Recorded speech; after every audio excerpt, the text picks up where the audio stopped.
தான் வளர்த்த நாயாலேயே தன்னோட வாழ்க்கையை இழந்த ஒரு பொண்ணோட கதை உங்களுக்கு தெரியுமா? நாயினா கியூட்டா இருக்கும். பொண்ணுகளுக்கு ஸ்பெஷலா நாய் வளர்க்க ரொம்பவே பிடிக்கும். ரொம்ப கியூட்டான பெட்டுன்னு நீங்க நினைப்பீங்க. ஆனா அந்த கியூட்டான பெட்டே ஒரு பொண்ணோட வாழ்க்கைக்கு யமனான கதை இது. இந்த வீடியோ நாய் விரும்பிகள்னு சொல்லி நடிச்சுக்கிட்டு ஒரு பிராண்டாவே மாத்தி உண்மையான நாய் விரும்பிகளையும் கொச்சப்படுத்துறாங்கல்ல, அவங்களுக்கு சமர்ப்பணம். இந்த மாதிரியான இன்ட்ரெஸ்டிங்கான ஃபேக்ட்ஸை தெரிஞ்சுக்க நம்ம பேஜை ஃபாலோ பண்ணிக்கோங்க. 2019 அமெரிக்கால ஓய்யோல மெரினா ட்ரெய்னருங்கிற ஒரு லேடி ஆபீஸ்ல இருந்து வீட்டுக்கு வந்திருக்காங்க.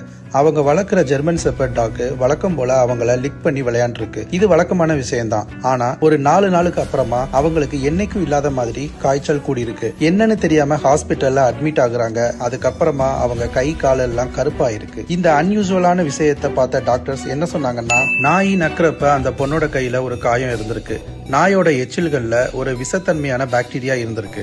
அந்த பாக்டீரியா தான் நாய் அந்த பொண்ணை நக்கும் போது அந்த பொண்ணோட காயத்தின் மூலமா உள்ள பரவி இருக்கு. அந்த பொண்ணோட நோய் எதிர்ப்பு சக்தியவே இல்லாம பண்ணிருக்கு. அதோட எஃபெக்ட் தான் அந்த பொண்ணோட கை கால் எல்லாம் கருப்பா இருக்கு. கருப்பானதுன்னா என்ன அர்த்தம்னு தெரியுமா? அந்த பொண்ணோட கை கால்கள்ல இருந்த சதையெல்லாம் கெட்டு அழுகி போயிருக்கு. இதுக்கு மேலேயும் இந்த கை கால்கள்ல காப்பாற்ற முடியாதுன்னு சொல்லி கை கால்களையும் வெட்டி எடுத்துட்டாங்க. இப்போ அந்த பொண்ணு கையும் காலும் இல்லாம தான் வாழ்றாங்க. இது மூலமா நாய் வளர்க்குறவங்களுக்கும் நாய் லவ்வர்ஸ்னு சொல்லி பிராண்ட் ஆக்குறவங்களுக்கும் சொல்றது ஒன்னே ஒண்ணுதான். நாயை கொஞ்சுங்க, கொண்டாடுங்க, அதை உங்க குழந்தைய கூட பாருங்க, எந்த இஷ்யூவும் இல்ல. பட் நாயோட எச்சில்ல ஒரு விதமான பாக்டீரியா இருக்கு.